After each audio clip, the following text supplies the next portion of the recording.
Bonjour et bienvenue dans l'invité de l'économie. Je reçois Afou Touré Samb, fondatrice du cabinet HTS Partners, qui propose une assistance technique afin de développer et renforcer les capacités financières et managériales des entreprises africaines. Bonjour Afou Touré Samb. Alors, Bonjour. vous avez une très belle carrière déjà derrière vous. Vous avez travaillé à la Banque africaine de développement, vous avez travaillé dans des belles entreprises comme Moody's, UBS, etc.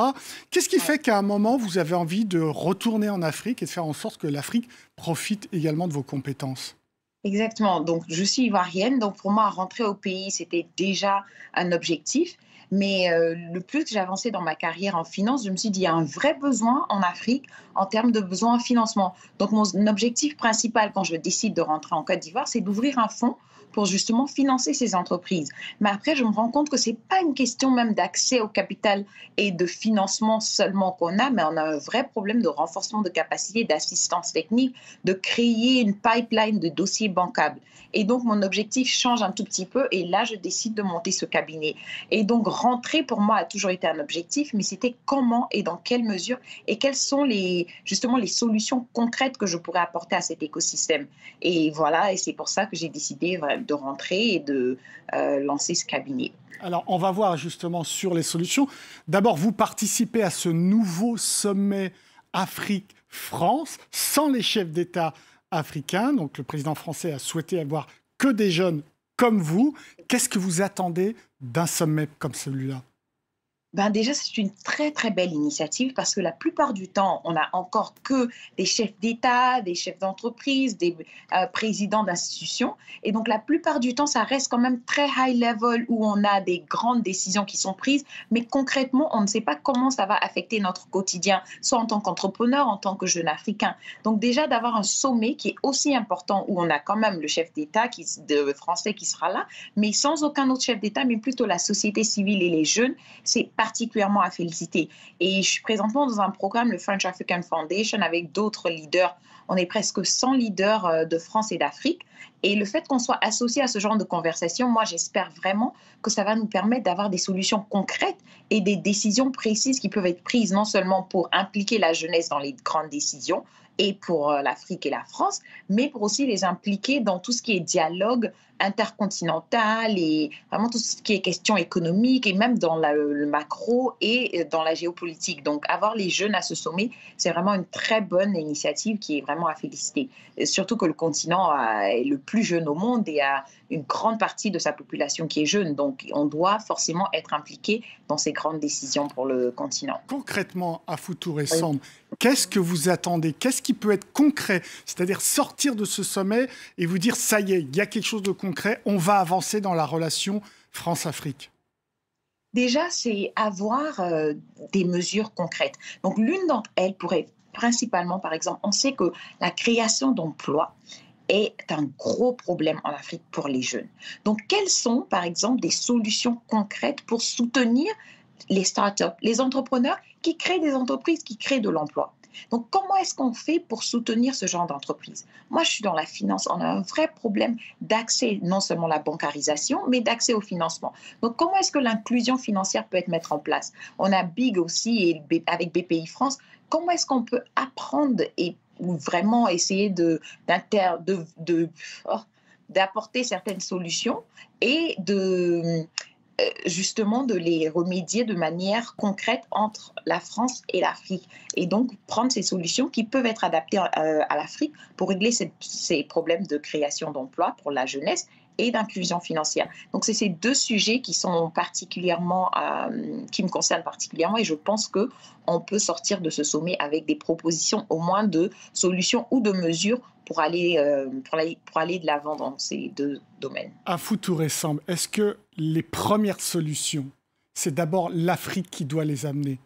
Est-ce que vous avez encore besoin de la France ? D'abord, moi, on doit régler nos propres problèmes. Et donc, la jeunesse africaine et tous les entrepreneurs et les personnes de la société civile qui viennent, ce sont des personnes qui, notamment, sont impliquées dans la résolution de nos problèmes et qui proposent déjà des solutions. Mais on ne doit pas aussi oublier qu'on est dans dans un monde global où on fait des affaires, on a des transactions avec d'autres pays. Et donc, si la France a justement des solutions desquelles on peut apprendre, pourquoi pas? Mais moi, je suis très partante pour le fait que nous-mêmes, on doit avoir nos propres solutions. Et même quand on vient apprendre d'autres solutions, par exemple de l'État français, il faut qu'elles soient adaptées. Pas seulement adaptées à l'Afrique, mais adaptées à chaque pays africain. Donc, quand on parle des pays francophones comme la Côte d'Ivoire, le Sénégal, le Mali, le Burkina, c'est complètement différent même du Nigeria, du Ghana. Et même entre la Côte d'Ivoire et le Sénégal, c'est différent. Donc, comment est-ce qu'on adapte ces solutions-là et on les prend et c'est nous-mêmes qui les portons, en fait. Donc, je pense que le sommet, c'est juste le début, mais les solutions doivent être portées par les Africains pour les Africains. Afou Touré Samb, évidemment, il y a eu cette pandémie de Covid. Nous, en Europe et dans le monde occidental, en Asie, on sent la reprise économique. Est-ce que c'est le cas en Afrique ou pas encore? C'est le cas. Franchement, on doit dire qu'on était très inquiets, beaucoup plus inquiets et on peut dire qu'il y a eu beaucoup plus de peur que de mal.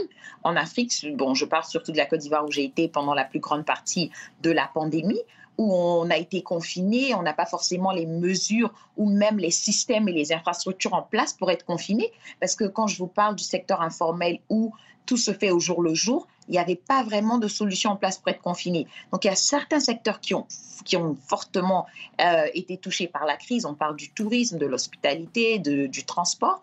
Mais il y a un grand rebond, par exemple, au niveau du digital, de la fintech, des startups qui utilisent maintenant les réseaux sociaux ou le digital pour faire de nouvelles activités. Et maintenant, il y a un vrai rebond en termes non seulement d'activité, mais les gens aussi ont compris qu'il faut diversifier leurs sources de revenus. Et ça, c'est quelque chose que nous, on communiquait beaucoup avec nos entrepreneurs, que vous ne pouvez pas seulement avoir un produit, avoir une seule source de revenus. Et avec cette crise qui a surpris presque tout le monde, les entrepreneurs réalisent qu'ils sont très vulnérables et même le gouvernement aussi. Donc, quelles sont les politiques qu'on peut mettre en place pour les soutenir quand on a ce genre de crise? Parce qu'ils sont quand même le socle de l'économie. Donc, on a le rebond, mais on a aussi des mesures pour les soutenir et une vraie prise de conscience au niveau de comment est-ce que nous-mêmes, on s'organise mieux pour commencer à bénéficier, par exemple, de d'autres avantages, d'utiliser le digital et de diversifier nos sources. Afou Touré Samb, un quart des entrepreneurs en Afrique sont des femmes. Alors c'est insuffisant, mais elles rencontrent des problèmes particuliers qui sont spécifiques. Et vous voulez particulièrement intervenir là-dessus. Oui, c'est très très important. Par exemple, il y a des statistiques de la Banque mondiale qui montrent que dans plus de 10 pays, les hommes ont 6 fois plus accès au capital que les femmes. C'est énorme. Et donc pour nous, avec les femmes qui sont déjà très, très entreprenantes. Un quart, c'est à peine, c'est peut-être celles qui sont formellement déclarées, mais on a énormément de femmes qui commencent des petits commerces, qui sont impliquées non seulement sur le marché, dans l'agriculture et dans à peu près tous les secteurs. Mais elles, c'est plutôt de l'entrepreneuriat de subsistance. Donc, c'est pour subvenir et à leurs besoins et leurs enfants et aux besoins de leurs enfants. Et donc, comment est-ce qu'on les encourage à justement avoir un plan de financement, de penser à l'accès au capital et d'essayer de croître leurs entreprises au-delà du jour au jour? Et donc, c'est ce processus-là qu'on est en train de mettre en place en ayant, par exemple, des partenariats avec d'autres agences qui travaillent avec des femmes. Et on fait énormément de renforcement de capacité. Donc, on leur demande, est-ce qu'elles connaissent la différence entre leur chiffre d'affaires, leurs revenus et la valeur nette à la fin du mois pour ne pas qu'elles se retrouvent aussi dans des situations très vulnérables. Et donc, on met l'accent sur elles afin qu'elles viennent vers nous, afin qu'elles se sentent concernées par l'accès au capital et aussi on facilite justement des MOU avec des banques qui souhaitent soutenir ces femmes-là qui sont très entreprenantes parce qu'on pense qu'en essayant de bridge ce gap pour les femmes entrepreneurs, on va vraiment aider tout ce qui est accès au capital et en termes des qualités des gens dans ce secteur. Donc, c'est très important. Afou Touré Samb, expliquez-moi, j'arrive pas à comprendre pourquoi il est plus difficile d'être entrepreneur femme dans l'Afrique francophone et que c'est beaucoup plus facile dans l'Afrique anglophone. Déjà, c'est un problème de culture. Je dois dire que l'Afrique francophone, être un entrepreneur en général, c'est très compliqué. Même moi, quand je rentre en Afrique, déjà avec l'expérience que j'ai, avec mes diplômes de Wharton Harvard, on me demande mais pourquoi vous voulez être entrepreneur, pourquoi vous voulez commencer un cabinet, rester à la BAD, travailler avec des institutions. Donc il y a déjà ce mindset-là qui doit changer au niveau même de comment est-ce qu'on voit l'entrepreneuriat. Donc ça, c'est la première des choses. La deuxième des choses, c'est au niveau de nos politiques. On doit avoir des politiques pour faciliter non seulement la création des entreprises, donc avec des guichets uniques, avec des systèmes assez rapides et qui peuvent être même à travers le digital. Et après, on doit aussi leur donner des incentives, des subventions et un soutien au niveau de la fiscalité et des impôts. Et après, au-delà de ça, être une entrepreneure femme, c'est encore un gros poids que vous devez porter parce que vous avez aussi la charge de la famille et des enfants. Donc les femmes, non seulement en termes de leur entreprise, ne sont pas toujours prises très au sérieux par la société et par les banques et tous les autres acteurs de l'écosystème, et en plus, elles ont des charges additionnelles au niveau de la famille et de leurs proches. Donc je pense qu'il y a tout ça qui joue un grand rôle dans pourquoi c'est très difficile pour les femmes d'être entrepreneurs.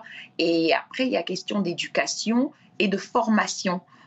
Comment est-ce qu'on forme ces nouveaux entrepreneurs sur justement en conseil, en stratégie, en marketing, en communication, en finance, pour qu'elles soient justement ces grands dirigeants d'entreprises de demain. Parce que nous, notre objectif, c'est de voir toutes ces petites entreprises qui sont créées par des femmes devenir des championnes régionales et pourquoi pas mondiales.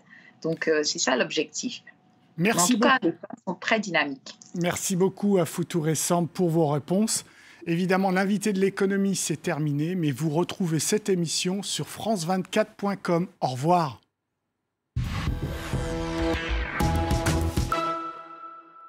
C'est l'heure de politique en partenariat avec Slate.fr. Chaque semaine, Roselyne Fèvre et Jean-Marie Colombani reçoivent des éditorialistes et décryptent avec eux les grands thèmes politiques qui font l'actualité du moment. Vous avez remarqué qu'il y a quand même une vraie révolution. Politique, en partenariat avec Slate.fr. C'est sur France 24 et France24.com.